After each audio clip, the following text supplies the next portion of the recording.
আচ্ছা, হাড় কি ক্ষয় হয়? মানে সবাই বলে হাড় ক্ষয়ে গেছে, হাড় এই কোমরের বা হাঁটুর।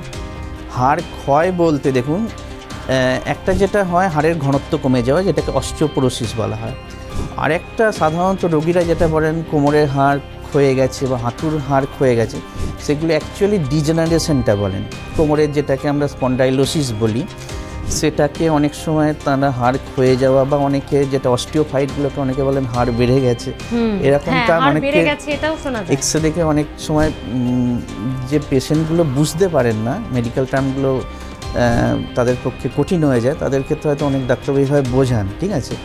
বা হাঁটুর ক্ষেত্রে যেটা হাড় ক্ষয়ে যাওয়া থেকে অ্যাকচুয়ালি ব্যাপার হচ্ছে হাড়ের উপরে যে কার্টিলেজ থাকে, কার্টিলেজটা ক্ষয়ে যায়, তার জন্য দুটো হাড় কাছাকাছি চলে আসে, যেটা অস্টিওআর্থ্রাইটিসে হয় এবং অস্টিওফাইট ডেভেলপ করে, ঠিক আছে। তো মেডিকেল টার্ম হচ্ছে এটা অস্টিওআর্থ্রাইটিস, এটা স্পন্ডাইলোসিস, এবং ঘনত্ব কমে গেলে সেটাকে অস্টিওপোরোসিস।